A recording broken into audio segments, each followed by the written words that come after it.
Suaramu belum ada, Theo. Apa? Suaramu belum kedengeran. Minal aidin wal faizin, mohon Iya, maaf lahir batin Pak sama-sama. Yani. Dapatin juga ya.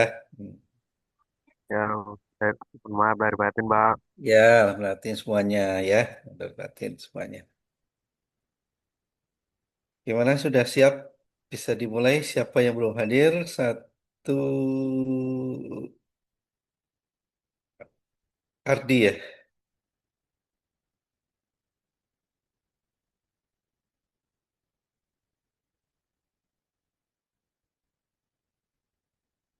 Sama Mbak Esti.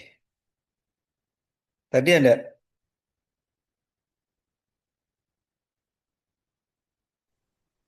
Tadi ada Pak, tapi Kak Ardi kayaknya belum ada tadi. Oh, tadi ada ya. Mudah-mudahan nanti bergabung. Mungkin lagi bikin kopi dia. Baik, kita mulai ya. Siap ya. Bismillah, Assalamualaikum warahmatullahi wabarakatuh. Waalaikumsalam Waalaikumsalam. warahmatullahi wabarakatuh. Alhamdulillah bersyukur pada pagi hari ini kita dipertemukan lagi pasca puasa dan Lebaran. Semoga semakin sehat dan semakin semangat. Karena semakin hari sepertinya membutuhkan semangat yang lebih dari kita ya. Yang lagi di situasi seperti ini ya. Kalau nggak tambah semangat, takutnya nanti tidak bisa apa-apa kita. Modalnya semangat dulu ya. Baik, seperti yang sudah di share di grup ya. Hari ini agendanya kita membahas SDA di tengah krisis global gitu ya, kira-kira begitu. Jadi di buku itu yang sudah saya share, itu ada di bab 2 dan bab 6. Coba dibuka bukunya, kan sudah saya kirim.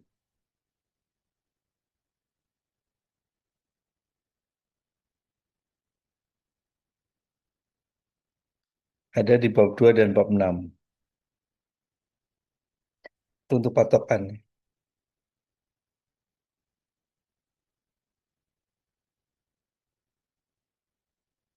Jadi tujuannya perkuliahan hari ini menganalisis pemuatan SDA di tengah krisis global gitu. Namun sebelum itu saya perlu mengingatkan tadi yang mengirim tugas LKM 1 kan baru 3 orang. Terus sisanya udah pada ngirim belum? Kalau setelah kuliah ini, Pak, insya Allah dikirim. Oh, setelah kuliah ini ya. Ya, insya Allah. Oke. Daftar hadirnya, presentasinya diisi sekalian. Baik, Pak.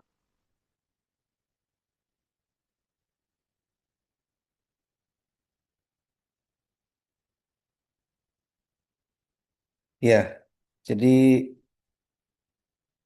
yang belum mengisi, ya yang belum mengumpulkan LKM 1, tolong setelah perkuliahan ini dikumpulkan ya. Tapi bukan berarti ketika kuliah itu sambil mengerjakan tugas ya, jangan ya. Mendingan Anda konsen fokus kuliah dulu, baru nanti menyelesaikan tugas LKM 1. Ya. Ya, nanti kita Mohon maaf, Pak. ya Izin. Untuk bukunya dikirim di mana ya, Pak ya? Saya lihat di sepadanya enggak. di grup. Ada di Oh, grup, Mas. oh Mas iya. Dio ada di grup. Ada yang, Ayo, ya, ya. Tadi kawan-kawan kan nanya, ya. ya cari Mas Dio di grup. Buku saya sudah, buku Prof. Sony juga sudah di grup ada. Udah ketemu belum?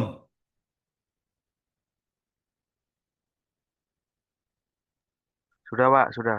Baik, ya itu bukunya. Eh, jadi sebenarnya tadinya rencana saya mau mempresentasikan LKM 1 yang Anda kerjakan. Tapi karena belum pada selesai, Nanti kalau sudah dia merepresentasikan nanti nyontek malah. Iya kan. Jadi biar dulu selesai semua. Nah, minggu depan coba kita presentasikan walaupun ngacak ya.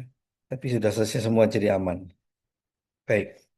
Hari ini kita fokus pada materi kita. Ya mungkin 1 jam lah ya ini. Cukup untuk membahas materi ini. Kemudian biasa nanti ada susulan LKM yang harus Anda kerjakan. Baik, kita awali dengan basmalah.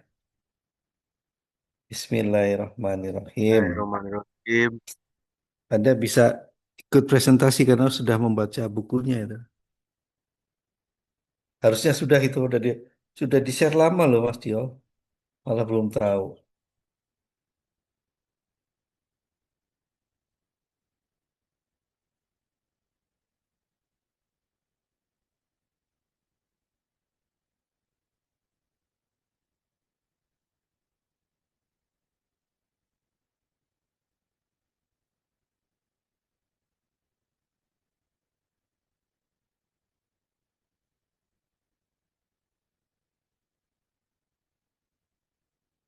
Bisa terlihat kah?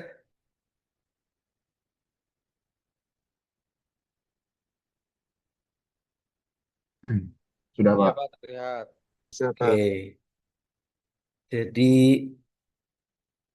bab 2 dan bab 6. Bentar, saya tak tunggu sebentar. Saya ambil bukunya takut tidak pas.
Baik, jadi inti dari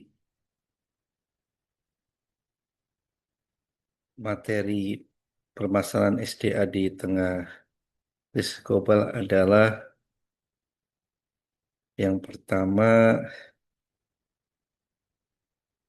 bahwa SDA kita itu sudah semakin menipis. Ya. Yang kedua, pengaruh dari kondisi global ya, terhadap pengelolaan SDA. Pengaruhnya itu luas sekali dampaknya. Pengaruhnya luas, bukan hanya semata-mata terkait ekosistem alam, juga sosial budaya, ekonomi, dan politik ya.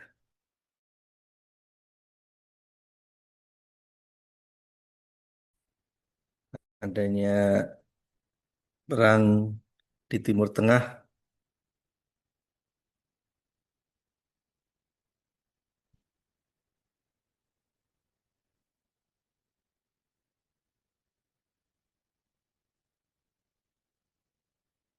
ya sengaja terasa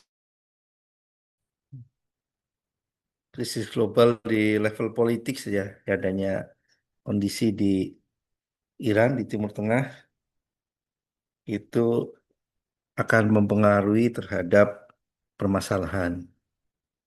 Belum lagi yang lain ya, terkait dengan global warming juga mau tidak mau nanti akan mempengaruhi juga. Juga kondisi tadi sosial politik ya, kita lihat ya. Yang pertama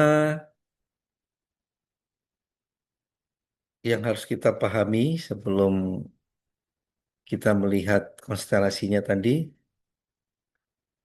bahwa SDA itu adalah penopang utama kehidupan. Pada minggu yang lalu sudah saya sampaikan bahwa sumber daya alam adalah semua potensi yang ada di alam ya. Semua potensi yang ada di alam yang dapat digunakan untuk kesejahteraan manusia. Jadi semua potensi yang ada di alam, di laut, di darat, di udara, bahkan udaranya mungkin sampai batas-batas ruang angkasa ya, karena itu kan masih alam, berdaya alam yang bisa digunakan untuk menopang kehidupan. Kan dulu ada wacana, bumi udah penuh, survei ke Mars, survei ke bulan gitu. Ketika SDA di bumi sudah kehabisan, kita menggunakan planet yang lain misalnya. Pernah kan ada wacana seperti itu ya, yaitu makanya alamnya itu bisa alam semesta luas ya. Yang penting alam ini bisa digunakan sebagai penopang kehidupan. Nah, yang sering disalahartikan itu nanti ada kaitannya dengan kedua, ketiga ya, keempat ya. Penopang kehidupan. Kehidupannya itu ditambahkan manusia gitu loh. Jadi ada seolah-olah yang digarisbawahi itu penopang kehidupan manusia itu. Padahal harusnya kan tidak. Penopang kehidupan seluruh makhluk hidup itu. Ya. Dengan semua makhluk hidup itu sejahtera, dalam tanda kutip ya, manusia juga akan sejahtera. Istilah pada hewan juga sejahtera. Ada materi-materi di prodi kedokteran hewan itu, karena saya ikut terlibat. Itu ada materi kesejahteraan hewan. Ada materi kesejahteraan hewan. Jadi yang sejahtera, yang tercukupi lahir dan batinnya itu jangan hanya manusia. Ya. Kalau binatang tercukupi, ya, dia juga akan mensejahterakan manusia itu. Cara berpikirnya begitu itu. Jadi titik beratnya jangan menopang kehidupan manusia. Nanti lupa binatangnya, hewannya juga perlu disejahterakan agar kita hidup sejahtera. Bayangkan loh Anda hidup di lingkungan yang masih bisa mendengar burung ya, seperti saya ini, masih mendengar burung di luar. Dengan yang tidak kan beda, masih bisa mendengar macam-macam lah, masih melihat pemandangan indah misalnya. Ya. Itu makanya yang ditopang itu kehidupan dari ya makhluk hidup semuanya, jangan hanya pada manusia. Kehidupan tumbuhannya iya, kehidupan hewannya iya, harus sejahtera.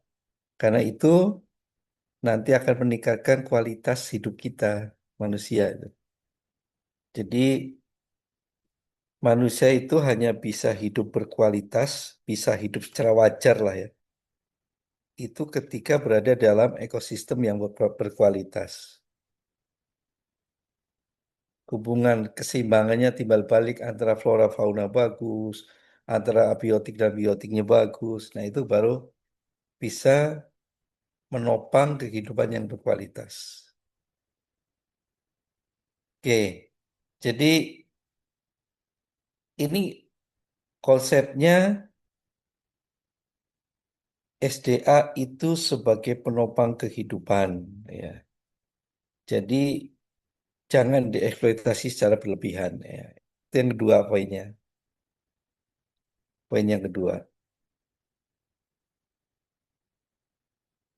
Ya, manusia itu kan memang diberi amanah ya, itu sebagai pengelola alam.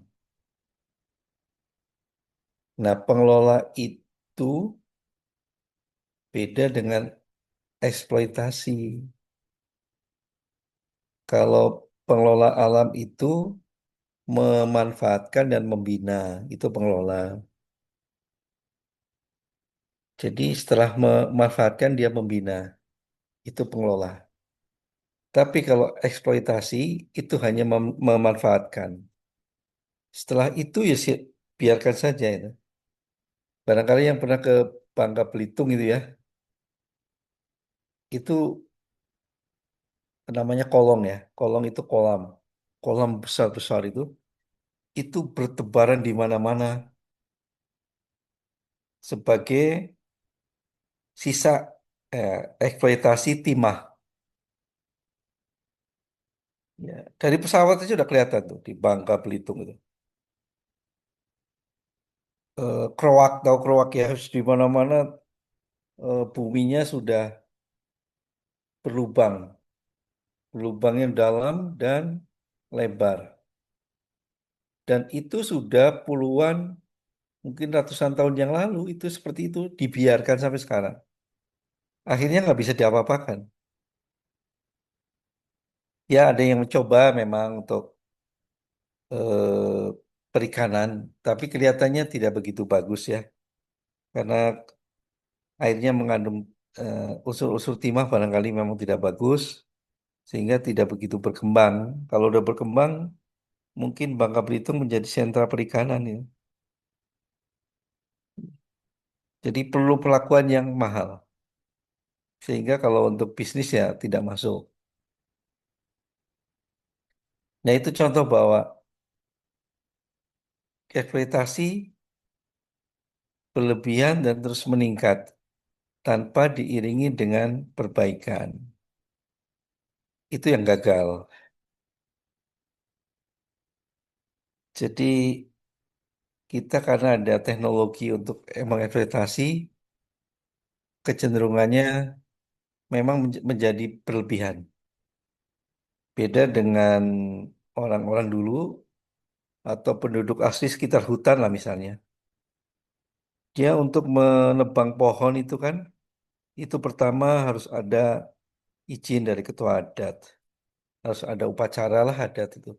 Kemudian nebangnya juga pakai kampak, pakai apa namanya pisau ya, pakai golok.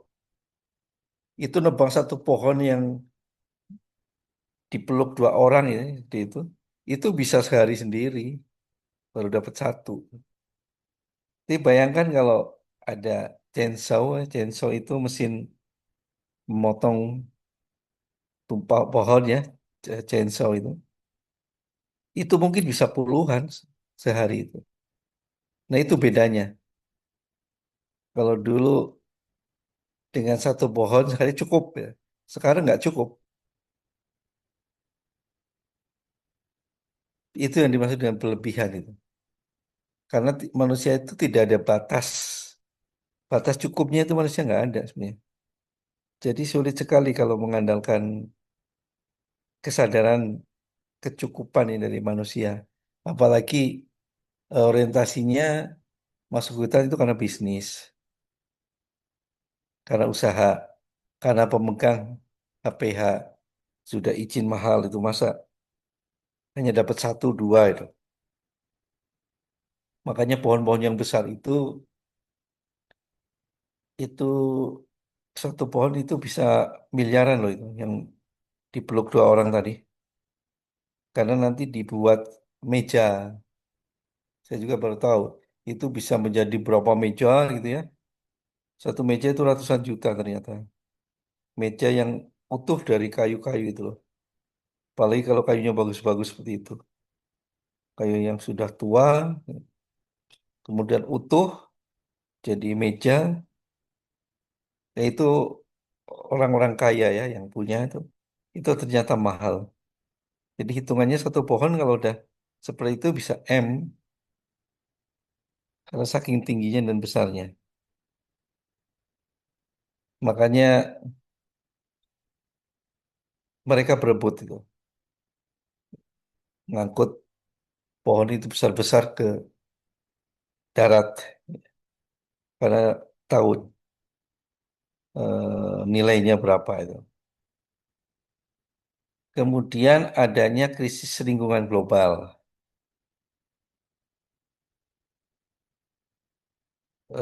Hari ini atau bulan-bulan ini ya kita mengalami cuaca yang sudah mulai berubah. Hujan dan anginnya selalu kencang. Apalagi di Bandung kemarin tuh, ya, di rumah beberapa video call dengan saya pada ketakutan itu. Karena daerah Setiabudi dan Lembang itu dan Bandung semuanya itu ada badainya sangat kencang. Hujannya es semua dan besar-besar tuh. Anginnya kencang, es dan lain-lain tuh. Dan banjir lah tentu saja kalau curah hujan begitu. Itu sekarang diprediksi dengan laju eh, gaya hidup, kemudian industri yang seperti sekarang, kendaraannya seperti sekarang, ya. Tahun depan hujan dan badainya lebih dari yang sekarang. Ya, silakan baca prediksi BMKG. Sekarang saja sudah terasa lah, apalagi di Bandar Lampung ya, yang bolak-balik banjir di berbagai tempat ya. Kalau di Metro ya Pak, angin-angin kencang menumbangkan pohon ya, itu juga sudah, ya bagi saya udah terasa itu. Beda dengan dulu ya, suara anginnya kencang sekali itu. Tahun depan diprediksi lebih dari yang sekarang. Jadi kita harus siap-siap itu, karena alam sudah berbalik memukul kita dari perilaku kita yang eksploitasi secara berlebihan, ya. Sehingga memukul alam memukul kita. Ya. Itu bukan hanya hutan, batu bara juga sama. Batu bara juga luar biasa. Minyak bumi, semua itu eksploitasinya sekarang seperti berlomba dengan waktu. Nggak ingat lagi nanti satu abad yang akan datang, anak cucu kita masih kebagian apa nggak ingat lagi. Pokoknya cepet-cepetan nih. Nah itu yang salah, ya, yang salah.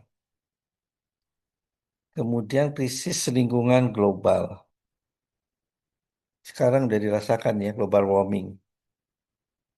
Jakarta sudah beberapa bagian sudah turunnya sekian meter itu dari permukaan laut. Dan tiap tahun nambah berapa saya lupa tuh. Tempat beda-beda lah. Ya, mungkin sekitar 20 cm adalah tiap tempat rata-rata. Jadi Jakarta itu turunnya sudah ada yang berapa meter dari permukaan laut. Ya, itu sangat mengkhawatirkan. Bukan hanya Jakarta, Semarang juga sama. Maka perlu pengelolaan berkelanjutan. Nah, pengelolaan berkelanjutan seperti apa? Nanti ini akan dibahas di bab-bab berikutnya. Tapi pada prinsipnya pengelolaan berkelanjutan itu pemanfaatan yang memperhitungkan daya pulih, pemanfaatan yang memperhitungkan daya regenerasi gitu. Itu pengelolaan berkelanjutan. Ya. Oke. Jadi akar masalah krisis SDA tadi eksploitasinya berlebihan, konsumsi semakin tinggi. Konsumsi semakin tinggi ini kenapa? Karena gaya hidup. Kalau kita kan sering ya melihat kue-kue itu di mungkin Mbak Esti, Mbak Erin entah tahu sering lah kue-kue itu diberi warna-warni gitu ya. Padahal kan rasanya sama aja dengan yang putih gitu. Kenapa warna-warni itu gaya biar lebih menarik? Tahukah bahwa warna-warni itu diekstrak dari alam itu? Artinya keperluan ekstraksinya makin tinggi. Padahal tidak kok tidak prinsip gitu loh. Sama dengan orang yang punya mobil satu atau dua aja cukup tuh. Kenapa harus punya 10 gitu? Itu kan gaya hidup ya. gaya hidup itu. Karena dengan, jadi ada istilah thing, stuff thing. Jadi sesuatu itu bisa menernakan sesuatu itu. Kalau punya mobil satu, dia akan menyediakan garasinya cukup satu. Kalau mobilnya tambah dua, tambah lagi lahan untuk garasi, juga materialnya dua, tiga, tiga dan seterusnya. Begitu juga penggunaan BBM, penggunaan pelumas oli ya dan lain-lain, spare part dan lain-lain akan berlipat-lipat itu. Jadi itu eh, bahwa sesuatu barang itu akan menernakan barang yang lain. Stop breed stop itu, menernakan yang lain. Jadi untuk apa kalau satu dua cukup baru 10 gitu. Itu kan gaya hidup. Padahal nggak pernah dipakai. Ya. Banyak yang lagi yang lain dari gaya hidup yang seperti itu ya. Ya kita termasuk saya itu. Sekarang kalau tidak pakai AC kayaknya panas nih. Itu kan gaya hidup. Tapi bagi sekarang ya sudah logikanya AC-nya jangan terlalu dingin sajalah. Karena kalau dia terlalu dingin di bawah 20 lah, itu sudah dingin. Itu akan di blower di luar itu akan menyemprotkan panas yang berlebih ke lingkungan. Dibanding kalau AC itu di setelnya agak tinggi. Misalnya 25, 26, 27 itu. Kalau itu udah cukup dingin ya sudah segitu. 25 aja lah, 25, 26. Itu beda semprotan panas keluar dengan yang 18 atau 20 tadi. Nah, kalau ya di kota besar ini hampir semuanya pakai AC. Setiap AC satu menyemprotkan menyumbang suhu ke lingkungan sekian, bayangkan loh berapa itu. Suhu bumi itu meningkat ya dari sebuah kota saja. Dan suhu itu yang menyebabkan es kutu mencair kan begitu ya. Sehingga permukaan air laut naik, sehingga banyak daerah-daerah nanti yang tenggelam seperti sekarang sudah mulai. Juga menyebabkan pemanasan secara global, mengacaukan suhu lingkungan. Musimnya sulit diterka, eh, hujannya sudah tidak teratur, itu efeknya untuk budidaya pertanian juga terpengaruh. Efeknya lagi ke ekonomi. Ya seperti itu. Yang berikutnya ketergantungan energi fosil nih. Ini juga masalah ini dari krisis SDA ini. Padahal alternatifnya banyak sekali loh. Tapi yang paling mudah memang ini mengekstrak dari alam, energi fosil. Minyak, batu bara, gas ya. Itu paling mudah, tinggal ngambil itulah dari alam. Dan itu murah, paling murah. Makanya masalah Timur Tengah itu ya sebenarnya masalah minyak dan gas bumi ya. Kalau Iran tidak punya minyak dan gas bumi juga Amerika dan Israel tidak seketol ini terhadap Iran ini. Setelah di Arab dan lain-lain itu mulai berkurang, ya Iran itulah yang paling banyak karena dibatasi penggunaannya sehingga minyak buminya masih sangat banyak. Dan itu menarik untuk negara-negara yang serakah. Ya. Maka seperti itu adanya. Penggantinya apa? Biar nggak tergantung dari energi fosil. Ada yang berpendapat Yuk, yang pas apa untuk Indonesia selain B, energi B, fosil? Terbarukan, Pak. B10 Pak. Apa? B10 B50 tuh. Biosolar Pak. Biosolar. Biosolar Ya, itu dari mana? sawit, Sawit CPO. Sawit CPO, masih CPO mahal ya. lah untuk keperluan konsumsi yang lain.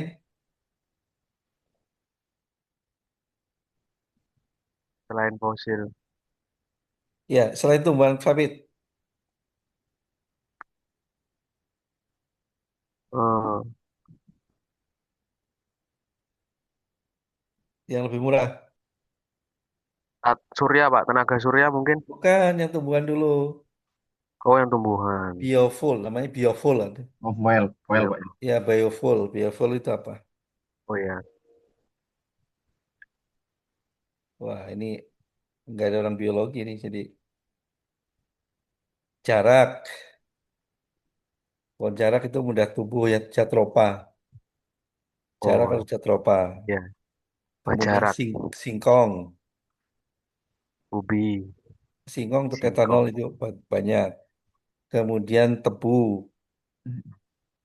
Tebu Jagung. juga mudah tumbuh ya untuk etanol juga lebih besar. Di Brasil Iya. itu, Brasil kan sudah terkenal sebagai negara yang membuat menggunakan etanol dari dulu dan konsisten.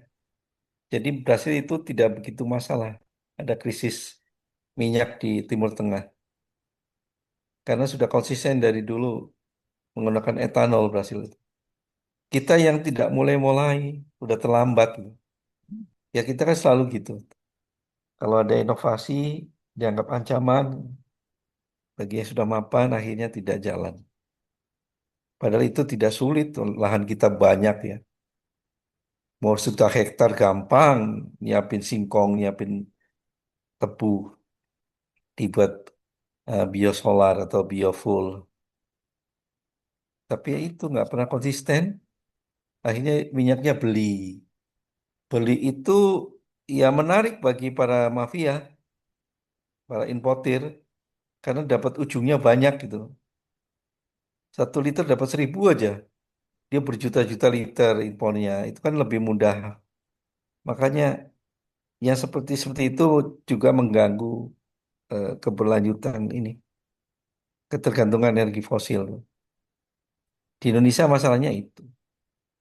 Ya, kenapa nggak dari dulu nggak mulai-mulai ada pemihakan terhadap biosolar atau biofuel.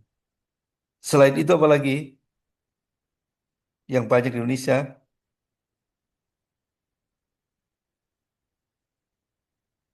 Ya orang fisika ini. Yang dulu pernah itu Pak, apa namanya, agak problematik yang dia menyulap kendaraan bermotor, bukan menyulap, sih, memodifikasi mesin kendaraan bermotor bisa hidup dengan air, Hydro ya. Pak. Hydro apa ya? Surono itu yang di Cirebon. Iya, Pak. Hydro, tenaga hydro apa? Ya, itu iya air menjadi BBM. Hydro. Si Surono ya namanya.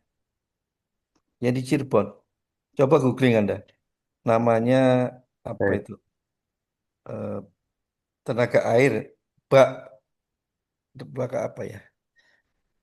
Si kuba, aduh pas saya nama. Nikuba, Pak. Air. Nikuba. Apa? Nikuba. Iya. Namanya Surono bukan tuh? Arianto, Pak. Oh Ya, iya Arianto di Haryanto. Cirebon. Haryanto lupa saya. Haryanto. Ya itu juga di Indonesia kan nggak didukung. Bisa Di mengganggu Indonesia stabilitas tidak didukung. Pertamina, Pak. Nah, karena takut ganggu. Ya itu tadilah banyak mafianya. Terus apa lagi? Minyak sawit bisa nggak Pak? Udah tadi biosolar. Udah ya. Oh, Hydrocoil Pak. Apa itu? Eh, Tenaga ini air. tenaga air ya, tenaga air. PLTA udah lama PLTA. Tenaga air. PLTA kan udah lama di waduk-waduk. Ya itu bagus, tapi belum cukup banyak untuk semua memenuhi semuanya. Apalagi orang fisika nih loh. Apa energi tenaga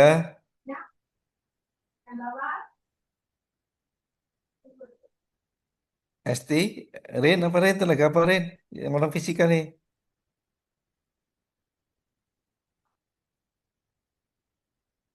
Kemarin Masa itu cuma segitu? ada teman saya, Pak, modifikasi motornya pakai bahan bakar gas LPG, Pak. Ya walaupun nggak Ya cuma masih bahan fosil LPG. iya, tapi ternyata efisiensinya besar, Pak. Oh ya, efisiennya bagus lah boleh. Ya itu termasuk mengurai ketergantungan efisiensinya. Oke, yang lain banyak loh. Tenaga angin. Angin di Indonesia itu banyak.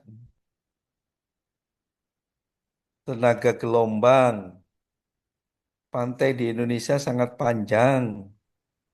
Bahkan termasuk terpanjang di dunia. Tapi gelombangnya ya bukan mubazir sih. Cuma jadi bunyi dan untuk berenang ya. Tidak dimanfaatkan untuk pembangkit listrik. Apalagi itu di negara maju kayak Israel tuh bagus sekali tuh listriknya. Tenaga nuklir. Nuklir itu efisien sekali untuk menghasilkan listrik. Efisien sekali. Di negara-negara maju, Amerika, Jepang, dan Eropa, Barat, semuanya kan tenaga nuklir. Jadi lebih efisien. Tidak ada pembakaran batu bara dan lain-lain. Ya, itu orang fisika tuh yang bisa tenaga nuklir. Terus inovasi lain di Jepang, coba Anda lihat. Saya pernah di Facebook saya itu. Tenaga kaki, pembangkit listrik tenaga kaki, coba di Jepang, Anda googling. Itu kreatif sekali tuh, luar biasa dia. Karena Iya, pakai bekas, Pak. Orang Jepang hobi jalan, ya. Coba googling, pembangkit listrik tenaga kaki di Jepang gitu. Nanti ketemu. Iya, Pak, di sekitaran trotoarnya itu kan. Iya, betul. Jadi setiap tegel itu, keramik tegelnya itu, di bawahnya dipasang sensor. Sekali injekan itu katanya bisa untuk menghidupkan 10 watt apa-apa itu. Bayangin loh, sekali injekan. Orang Jepang, jutaan orang tiap hari hobinya jalan kaki. Berapa banyak yang injek trotoar jalan di Jepang yang lebar-lebar itu trotoarnya. Trotoarnya itu 5 meter, 5 meter itu. Dulu ada, Pak, di lab kami dulu. Tapi Terus, bukan trotoar, Pak. Di polisi jalan itu loh, Pak. oh iya Ada boleh kami. juga. Bagus itu. Ada. Itu kan pakai pegas sih, Pak. Pakai roda gila. Nanti di Iya, dalamnya ada dinamo. Ada betul. dulu, Pak. Lupa sih Itu ada fotonya. harus kayak Jepang itu kalau trotoar kita teratur ya. Trotoar kita kan nggak teratur. Yang masang juga asal-asalan. Ngawur. Diinjak Iya. nanti malah hilang. Terus masih banyak banjir. Wah repot kalau di Indonesia. Tapi Jepang itu kreatif sekali. Tanpa modal lah itu udah artinya diinjak orang. Atau di Prancis itu setiap di sisi jalan tol itu kan anginnya kenceng dari kendaraan. Itu dipasang pohon, pohon itu seperti baling-baling, pohonnya itu. Kena angin kan, pohon yang isinya baling-baling kena angin, satu pohon itu banyak, sehingga nanti menghasilkan listrik yang banyak. Jepang. Oke, banyak sebenarnya Indonesia itu. Ya kalau tenaga air si Ricky Nelson itu udah mengembangkan di mana-mana. Yang mobil listrik itu loh, pelopor mobil listrik Ricky Nelson. Coba Anda googling Ricky Nelson, penemu mobil listrik itu, mengembangkan energi angin di mana itu. Nanti orang fisika perlu belajar ke sana itu gratis loh ya, mau ngajari membuat dinamonya dan lain-lain, tenaga angin. Karena dia tuh ahlinya dinamo. Di Jepang dia punya hak cipta, hak patennya di Jepang. Dia sebenarnya dulu nggak mau pulang, disuruh pulang sama Dahlan Iskan, suruh bikin mobil listrik. Walaupun akhirnya mentok dengan aturan-aturan di Indonesia. Dia itu mengembangkan berbagai tempat itu. Lentera Nusantara ya. Kampung listrik kampung baling-baling di Tasik gitu ya. Desa baling-baling listrik di Tasik gitu. Ada nggak?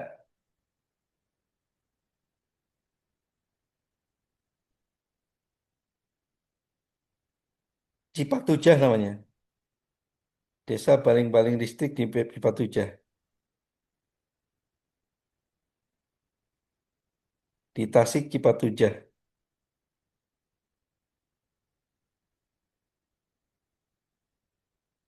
Ketemu belum?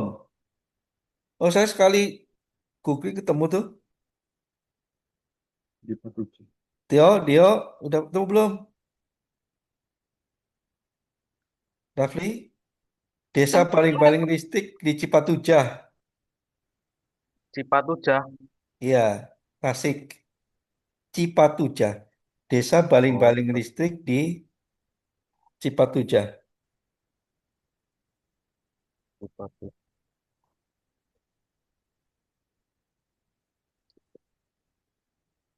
Turbin ya, Pak? Iya, turbin angin.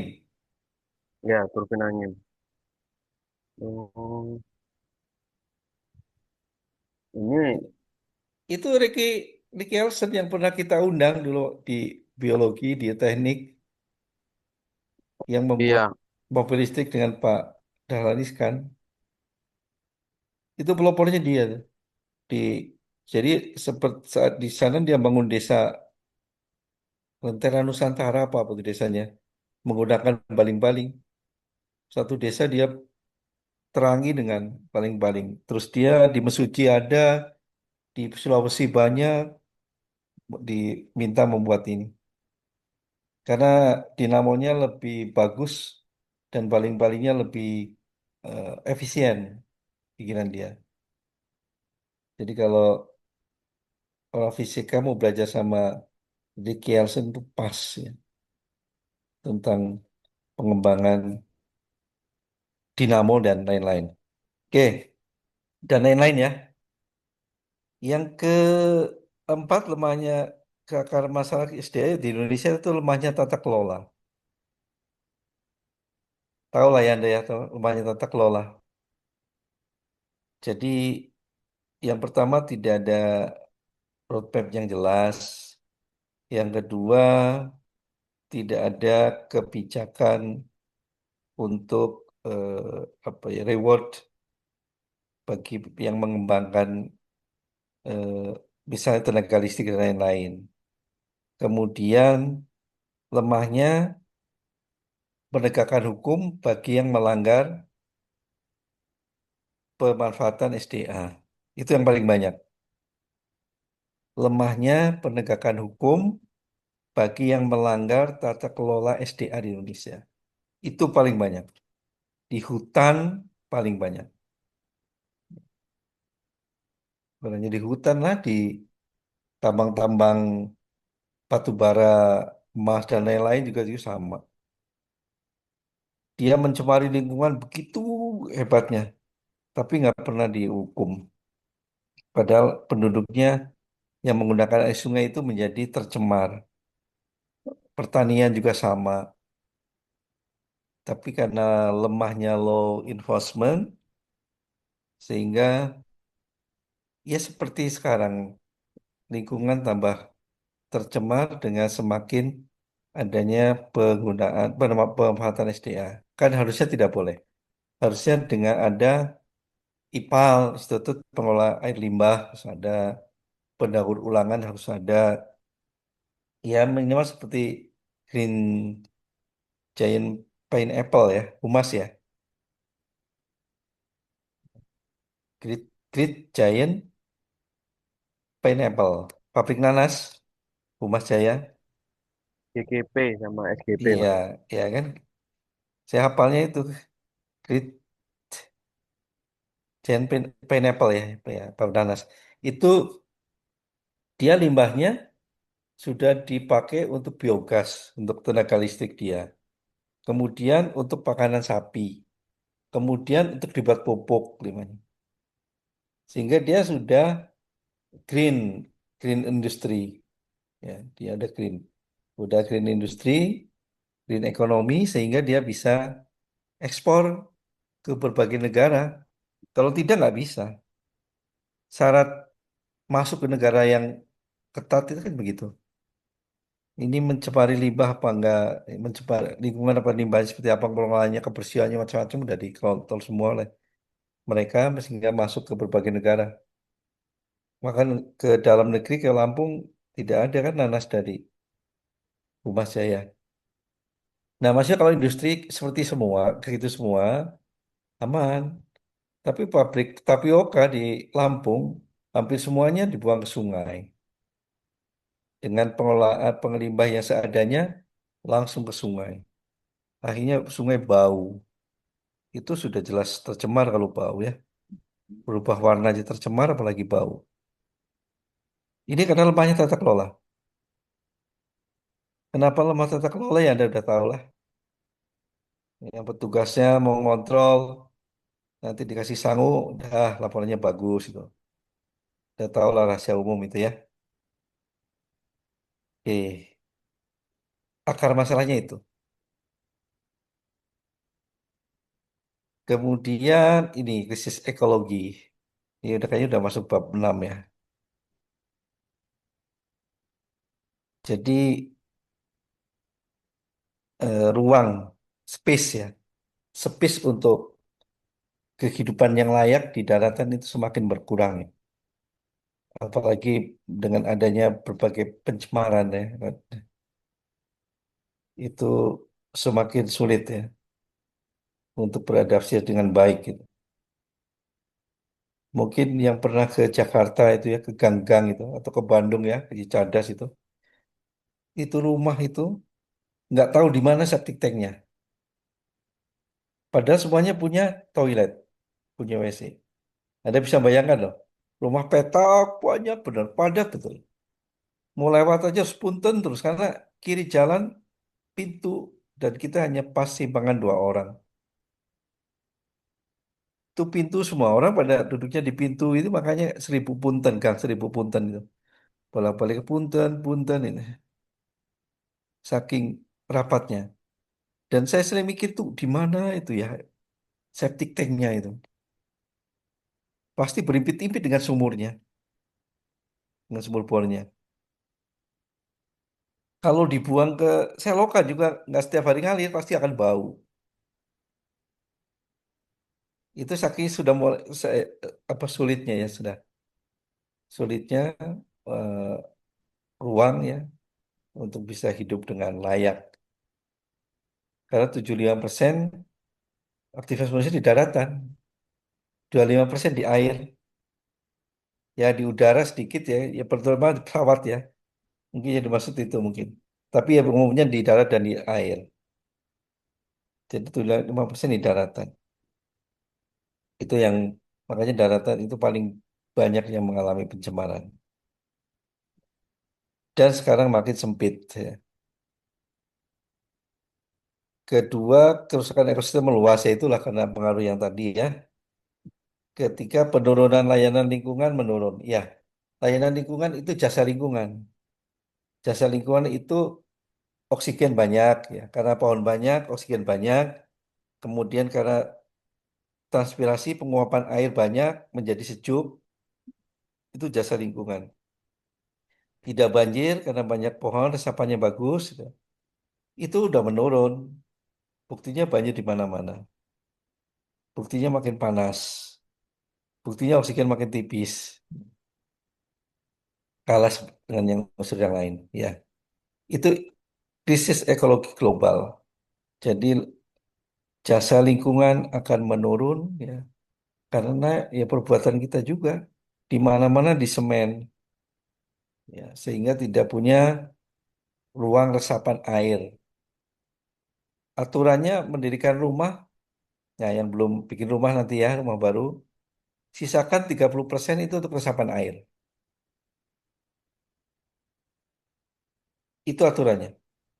Tapi itu banyak sekali dilanggar. Kalau di Metro masih agak mending lah ya, masih banyak rumah-rumah yang punya pekarangan itu. Tapi kalau di Bandar Lampung udah mulai, wah sulit sekali itu. Nyisakan 30% untuk resapan air, untuk hijauan, sulit sekali. Sayang, mendingan dibangun kamar kos gitu pasti. Itu jadi jasa lingkungan menurutnya wajar karena kita yang salah. Perubahan iklim, nah ini udah saya sampaikan tadi ya. Yang belum berarti ancaman pangan dan air. Ya, pangan semakin menurun kalau cuaca iklim semakin tidak terkendali, tidak bisa diprediksi. Cuaca ekstrim, angin besar, hujan kencang, itu longsor di mana-mana. Kenapa? Karena ketika ada angin, akarnya itu kan ikut bergerak, angin besar, pohon kena angin besar, akarnya itu ikut bergerak. Airnya masuk ke celah-celah akar yang bergerak lama-lama membuka tanahnya. Sehingga pada daerah-daerah yang lereng, ketika angin besar dan hujan besar, akan mudah longsor tanahnya.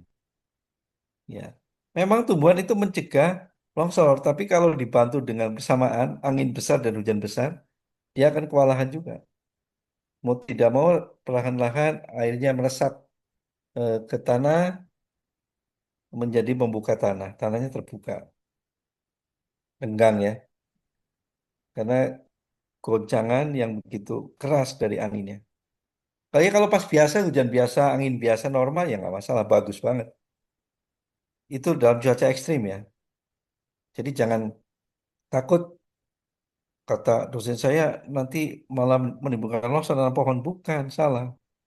Kalau cuaca ekstrim, kalau cuaca normal, ya, anginnya masih normal, ya agak kencang sedikit, musim kemarau itu biasa, ya nggak masalah.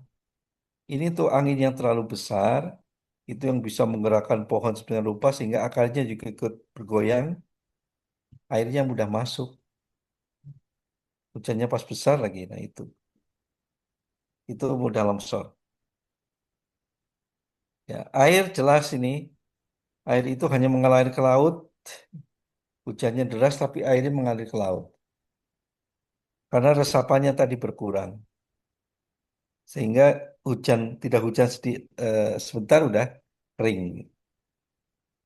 Yang ada banjir, karena tidak ada resapan, banjir nanti ngalir ke laut. Ya.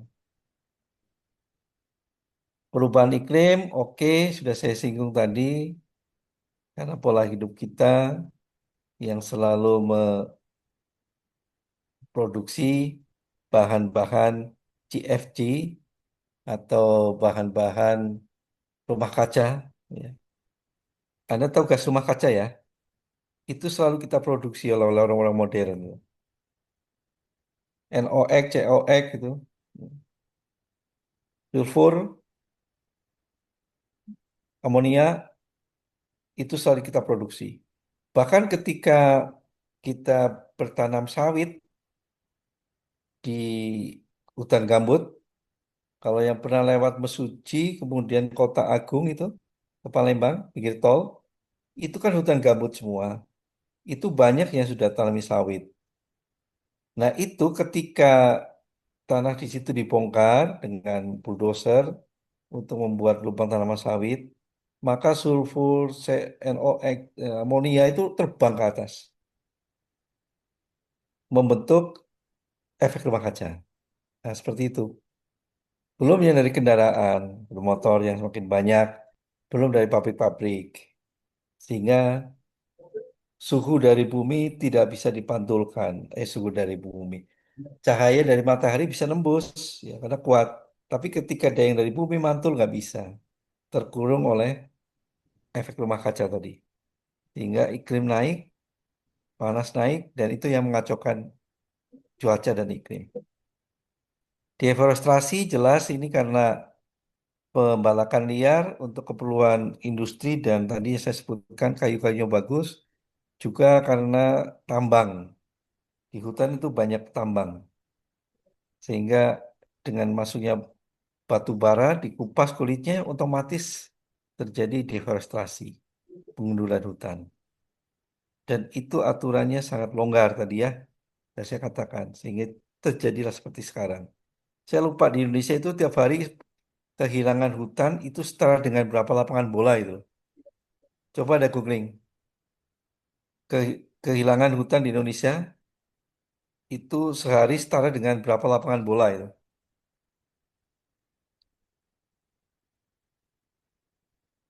Udah dapat belum?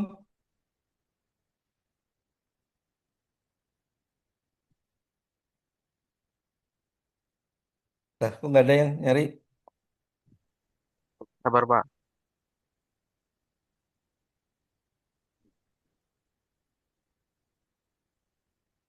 8 80, 8.000?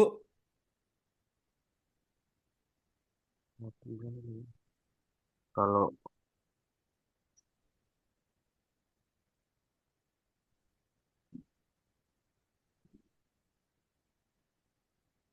di Indonesia Pak ya.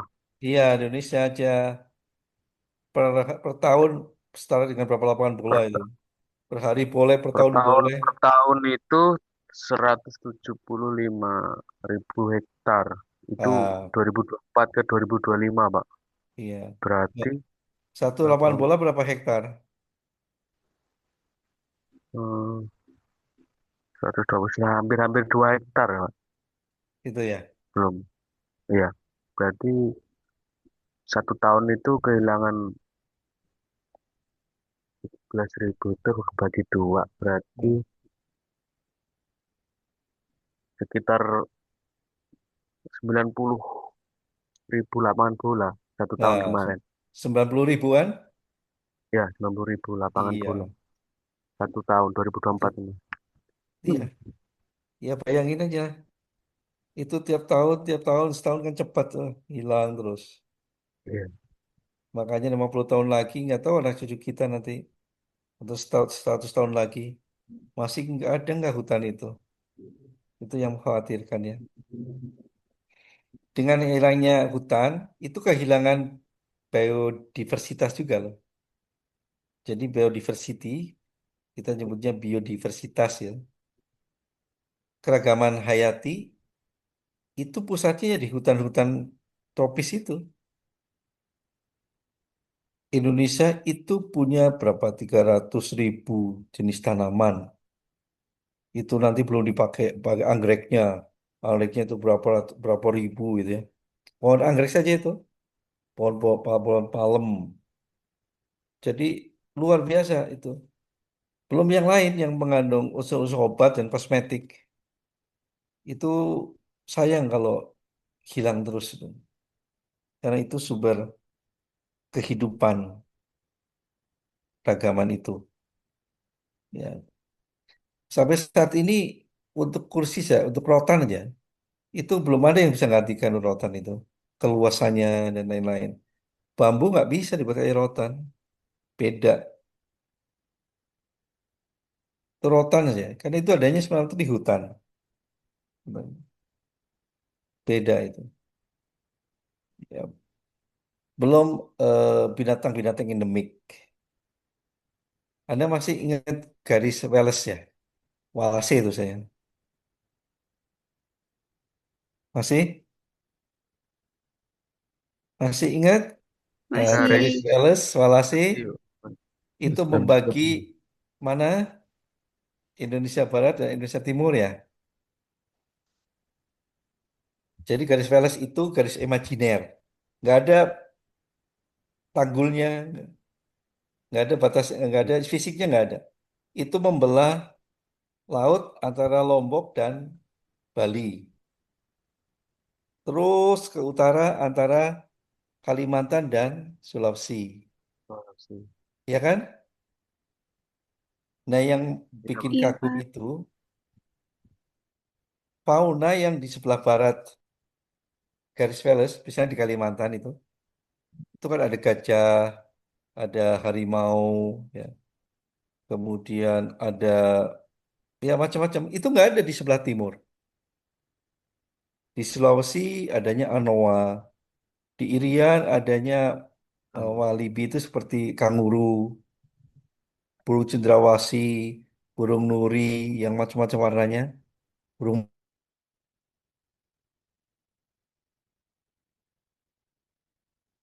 pasti oleh garis itu nggak bisa nyebrang itu. Nggak bisa nyebrang itu binatangnya. Binatangnya di sebelah barat Wales, garis Wales dengan sebelah timur. Itu berbeda jauh keragamannya. Jadi Indonesia dapat dua-duanya itu. Terus luar biasa. Kemudian pencemaran global. Saya sampai jam berapa ya?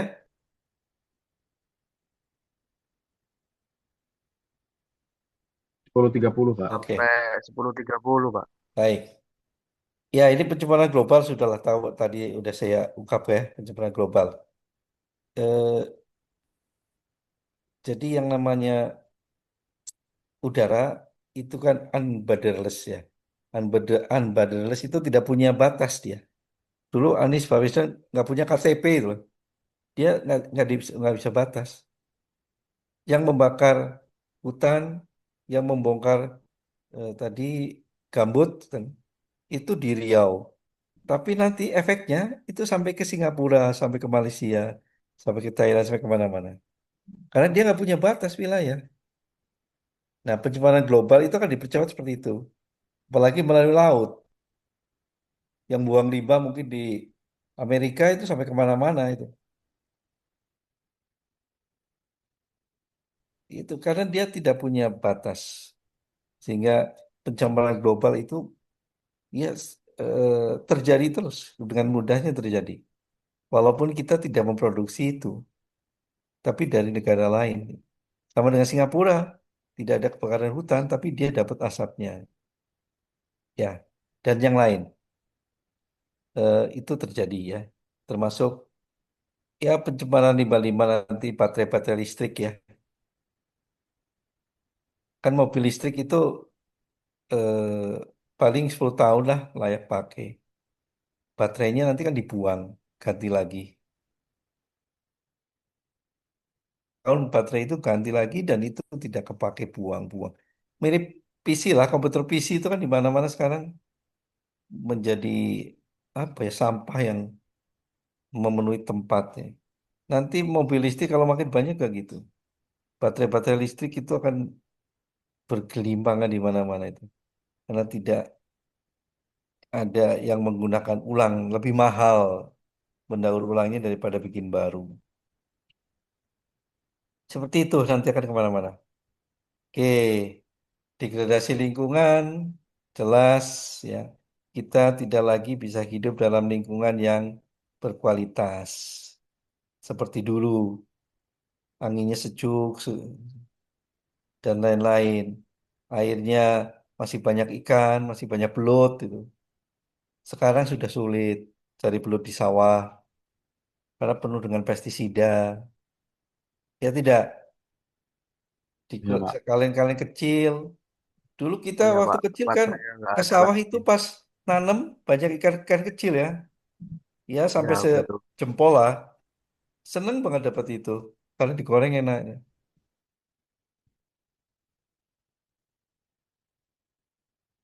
Mati, terlalu belut kena pestisida mati dia. Ya makanya kalaupun ada dia di galengan, kalau nggak di pinggir tanggul sungai itu betul. Kalau dia airnya langsung dia sulit ya beradaptasi. Sehingga sekarang sulit sekali orang ngobor belut itu nggak ada malah menurut saya sering perhatikan. Yang ada ngobor ngobor katak, ya. Katak hijau katanya. Itu sering lewat dekat rumah saya. Tapi kalau yang ikan belut udah. Dan konflik SDA ini jelas nih, terutama antara penduduk sekitar SDA itu dan pengusaha yang menginvestasi itu paling sering. Ya. Ya di Iran juga itu termasuk konflik SDA lah ya. Bukan konflik sih, ingin memiliki itu ya, ingin merampas SDA itu. Ya ini sering terjadi di mana-mana karena penduduk asli juga merasa berhak, tapi kok uangnya ke Jakarta semua gitu. Wah ini udah sering di mana-mana ini. Ya. Saya lihat di terakhir lewat ke eh, waktu itu dengan Pak Nyoto ya ke Pringsewu lewat Bandung Baru, Adiluwih, kemudian tembusnya di Tegidaneng apa di Branti itu ya. Sama lah di Branti, Tegidaneng sama. Kan ada kebun sawit, kebun karet ya. Itu juga tanahnya sedang konflik. Jadi di situ ada rumah-rumah yang bertuliskan tanah dalam sitaan penduduk situ itu. Tanah ini dalam sitaan penduduk situ itu. Saya lihat. Waduh, gawat juga ini. Itu punya PTPN kan. Ya konflik seperti itu tuh nanti akan semakin banyak. Karena kehidupannya semakin sulit. Nah ini kerugian PDB ini. Pendapatan bruto ya, jelas menurun lah, udah jelas ini. Oke, konteks Indonesia, tapi kesejahteraannya belum terlihat. Kayak SDA betul, tapi kesejahteraannya belum terlihat. Indonesia itu kan berada di Ring of Fire ya. Ring of Fire itu negara cincin api, negara tumbukan, lempeng-lempeng, benua. Kalau ke atas itu jadi gunung, kalau ke bawah jadi palung itu tumbukannya. Sehingga di Indonesia banyak sekali gunung berapi dan di tanah-tanah, di benua-benua tempat tumbukan itu banyak sekali kandungan mineralnya. Tambang mineral yang paling banyak di tempat tumbukan itu. Nah, Indonesia termasuk dapat berkah itu. Tapi berkah itu tidak dimanfaatkan dengan amanah. Sehingga berkahnya itu hanya dinikmati oleh gelintir orang. Tapi musibahnya dari adanya gunung berapi itu sering terjadi gempa, ya, tsunami, letusan gunung berapi itu dirasakan oleh semua. Ya, itu Indonesia ya. Deforestasi tinggi tadi sudah, konflik lahan sudah, bencana meningkat sudah. Oke. Ya, ini sudah sama, pencemaran sungai makin tinggi karena yang bikin pabrik senangnya mepet ke sungai. Padahal harusnya nggak boleh. Rumah penduduk juga harusnya nggak boleh membelakangi sungai loh. Karena kalau dengan membelakangi sungai, dia menganggap sungai itu sebagai tempat sampah. Beda kalau dia menghadapi ke depan itu. Jadi lebih dihormati, harusnya begitu. Abrasi pesisir jelas ini karena ombak semakin besar, kemudian naik, permukaan air laut naik, abrasi makin dalam ke daratan. Menimbulkan krisis air. Iya, air laut masuk intrusi ke darat, airnya menjadi payo, tidak layak dimakan. Tidak sehat lagi. Karena dia mengandung salinitas tinggi. Bisa cepat darah tinggi, bisa cepat ginjalnya rusak. Ya, dan lain-lain. Itu kalau air semakin masuk ke daratan. Jadi selain bangunan rusak, karena korosif. Beton-beton yang pondasi-pondasi beton itu bisa korosif. Airnya tidak sehat, kesehatan menjadi menurun. Ya. Nih, makanya ini SDA terbatas sehingga perlu mencari SDA terbarukan. Ya. Karena jangka panjangnya habis kalau tidak mencari yang terbarukan. Wajib pengelolaan berkelanjutan. Ya, ini tadi pendaur ulangan. Pabrik-pabrik industri seperti Humas itulah yang contoh. Sehingga limbahnya bisa dibuat biogas menjadi energi baru lagi. Prinsipnya hati-hati, sudah, hati apa belum? Nah, ini keadaan integrasinya ini yang nggak diperhatikan. Mumpung bisa kemarau habiskan sekarang. Ya. Kemudian partisipasi masyarakat dan berbasis ekosistem. Solusi ekonomi hijau, energi terbarukan, konservasi berbasis masyarakat, dan teknologi ramah lingkungan. Ya, udah saya singgung juga tadi nih.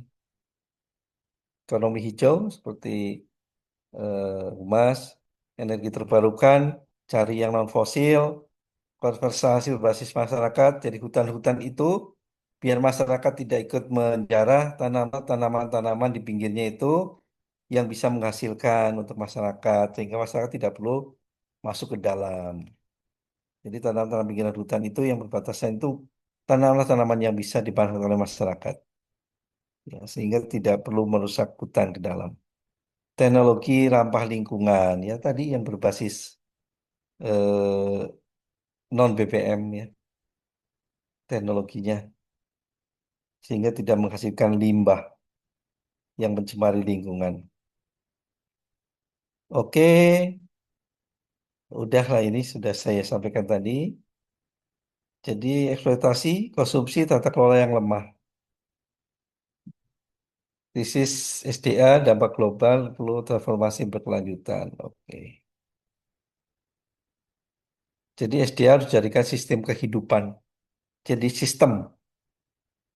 Sehingga kita hidup dalam ekosistem, bukan dalam ego sistem. Nah, buku saya belum jadi tuh lagi dicetak ya nanti.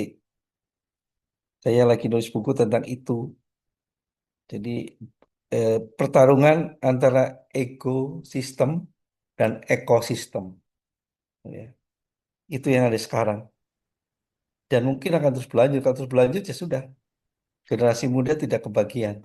Karena sekarang terlalu ego orang-orang sekarang ya. Jadi bukan ekosistem patokannya, orientasinya, tapi ego masing-masing. Demikian dari saya. Kalau ada yang bertanya silakan. Ya Pak, izin Pak. Ya, Silakan oh, Rafli. Nah, tadi itu kalau yang kalimat Bapak di terakhir, kalau saya nelaahnya, bagaimana ekosistem itu dikalahkan oleh ekosistem ya Pak ya. Ya, karena manusia menganggap dirinya sebagai penguasa tunggal. Itu berbasis dari filsafat antroposentrisme. Jadi ada cabang filsafat yang bernama antroposentrisme, bahwa manusia adalah pusat dari alam. Sehingga alam sehingga manusia bisa berbuat apa saja terhadap alam. Karena manusia itu adalah pusatnya. Itu yang dipraktekkan oleh para eksploitator alam. Jadi mengelola alam itu dia mengeksploitasi, bukan membina alam. Beda dengan konsep khalifah ya. Khalifah fil ard itu kan pengelola. Pengelola itu harus memanfaatkan dan membina. Tapi bagi orang yang ekosistem, dia sudah terasuki filsafat tadi, antroposentrisme, bahwa semuanya itu untuk manusia, yang lainnya itu hanya pendukung, tidak perlu diperhatikan itu. Dia lupa bahwa untuk bernapas pun dia perlu tumbuhan gitu loh. Itu yang dia lupa. Bagaimana dia bisa berbuat ya tanpa ada oksigen. Oksigen itu dari tumbuhan. Tumbuhan itu ada sebelum manusia ada. Jadi sebelum Adam dikirim ke bumi, tumbuhan itu sudah ada, sudah seimbang. Kita tinggal menjaga keseimbangan, baca surat Ar-Rahman. Kita dilarang merusak keseimbangan yang sudah ada. Ya, itu ayat berapa 5, 6, 7 itu semuanya kan itu ya. Jagalah keseimbangan dengan adil, janganlah merusak keseimbangan. Langit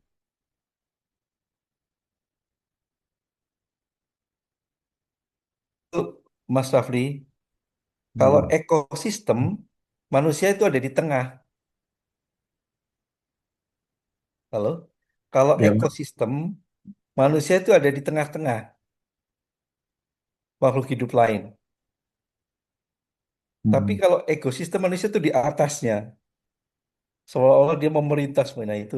Bedanya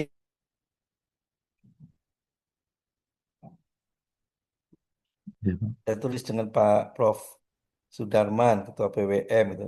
Ya udah, hanya masih menunggu giliran dicetak. Yang lain silakan. izin Pak. Satu lagi Pak. Ini Iya, Dio. Oh, baik Mas Tio. eh, terkait SDA tadi Pak ya. Ini kan Iya. sesuai dengan tempat masing-masing. Nah, untuk lanjutan dari LKM 1 tadi tugas saya kan memang tambang pasir ilegal yang ada di tempat saya Pak, Lampung Tengah. Hmm. Nah, semenjak itu kan ya pencemarannya bukan lagi ekosistem Pak dari memang finansial apalagi ilegal lah terus.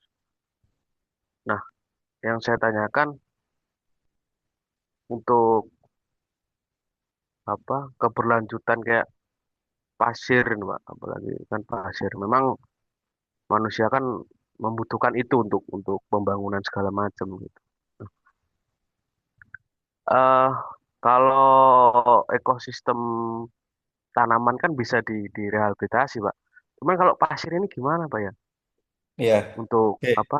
Untuk menanggulangi itu gitu. Nanti betul. itu tugas saya Pak ya.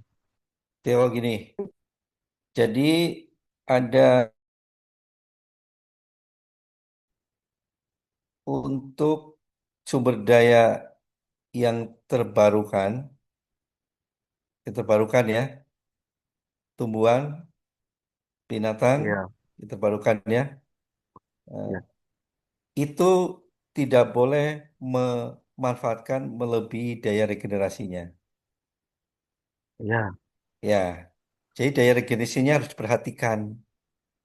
Kalau ada misalnya lah di gurun ada kerbau itu di gurun itu ada 1.000. Kalau hanya ditembak 100 atau dimanfaatkan 100 itu masih daya pulihnya masih terjaga dengan baik. Tapi kalau yang ditembak itu 900 tinggal 1.100 itu ya udah membahayakan. Nah itu patokannya kalau tidak salah 30% masih aman. Ya. Jadi 30% aman. Berarti kalau 1.000 ya dimanfaatkan 300 itu setiap tahun aman. Hmm, Nah, itu udah cukup sekali kalau hanya untuk mencukupi ya. Di sana kan itu jutaan itu ini binatangnya. hmm. Eh, itu ikan di laut juga sama. Tidak boleh yang ukurannya tertentu ya. Itu yang jadi jalannya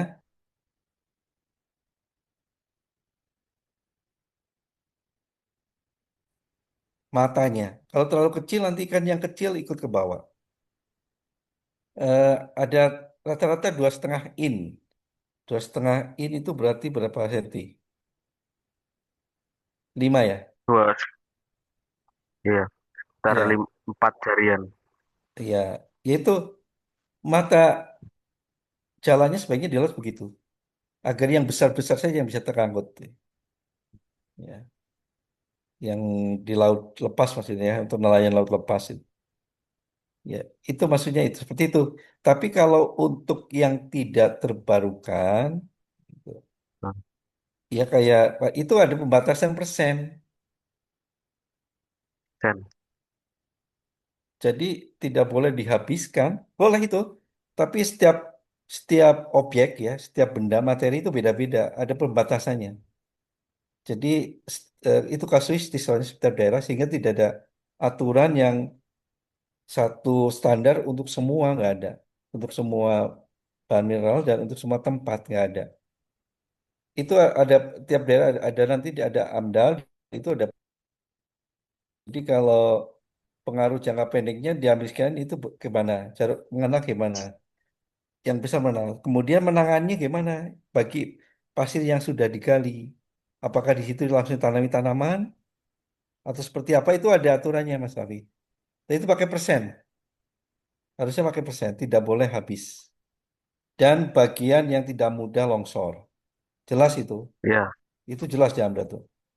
Bagian yang tidak mudah longsor, kemudian juga tidak ada batasannya ada berapa persen. Setelah nanti direhabilitasi itu harus ditanami, itu jelas ada itu. Dipulihkan ya, ditanami. Ya, itu ada. Jadi begitu Mas Del untuk bedanya yang terbarukan yang dan tidak terbarukan. Kalau yang tidak terbarukan berikutnya nanti ada recycling, reuse, recycling ya, pendaur ulangan. Ya, tapi kalau yang terbarukan kan dia bisa bergenerasi, bisa kawin, menghasilkan anak. Tapi bagi yang tidak Hmm, harus ada proses pendaur ulangan. Uang kayak seperti itu, betul-betul yang hasil bongkaran tol, saya ngobrol dengan Pak Dadan dari teknik, itu nanti didaur ulang. Oh,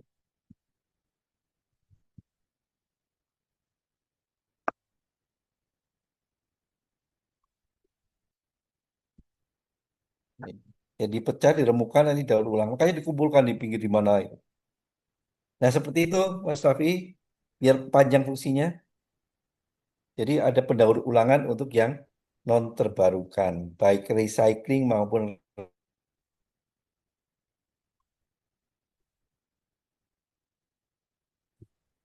Kalau tidak berarti cukup ya. Coba. Ya cukup. Ya. Jadi terima kasih untuk presentasi hari untuk kebersamaan hari ini. Ya, mudah-mudahan apa yang saya sampaikan bisa mendasari untuk eh, berikutnya. Karena pertemuan keempat adalah presentasi dari materi ini. Jadi setelah ini ada LKM yang harus Anda kerjakan dalam bentuk tugas yang nanti dikemas seperti biasa, bagaimana mengangkat dalam pembelajaran dan lain-lain, mungkin bisa menjadi modul dan lain-lain. Itu LKM-nya nanti akan saya susulkan. Minggu depan kita presentasi mungkin yang satu dan yang ini ya. Nanti kita coba lihat waktunya. Jadi eh, silakan dibuat nanti ya LKM dari saya yang akan saya susulkan. Begitu ya. Baik, Pak. Baik, Iya, Pak. Pak. Siap.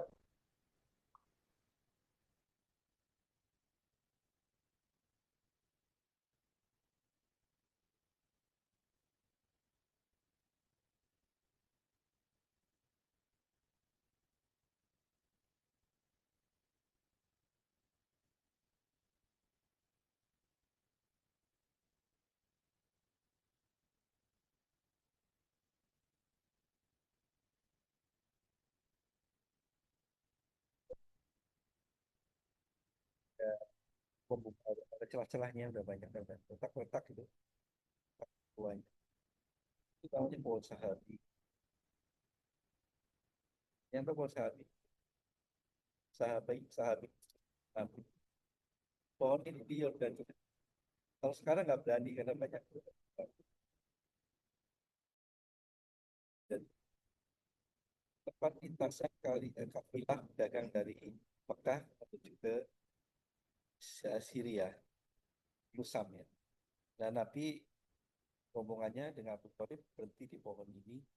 Di sebelahnya ada eh, Rabi Buhairah ya, rumahnya dan di tempat ibadahnya Buhairah dulu. Nabi berteduh di situ, di pohon ini. Namanya pohon sahabi, pohon sahabat Nabi. Jadi usianya sudah, ya dari Nabi muda masih diawetkan dan sampai sekarang. Pohon ini. Jadi Nabi dicari-cari kemana, tahunya berteduh di pohon ini. Tidak ikut masuk. Tapi Buhairah tahu, pasti ada yang tadi lihat dari ada ini yang calon Nabi. Mana kok nggak dibawa masuk, ditunjukkan. Dan seterusnya. Sebagai penutup, biar pas 30-30 ya. Baik, itu untuk perkuliahan hari ini. Mari kita akhiri dengan mengucap lafaz. Alhamdulillah. Alhamdulillahirrabbilalamin. Alhamdulillahirrahmanirrahim. Alhamdulillah. Satu, tetap sehat dan semangat. Nih, Terima kasih, Ya, Pak. sama-sama. makasih, Pak. Terima kasih banyak, Pak.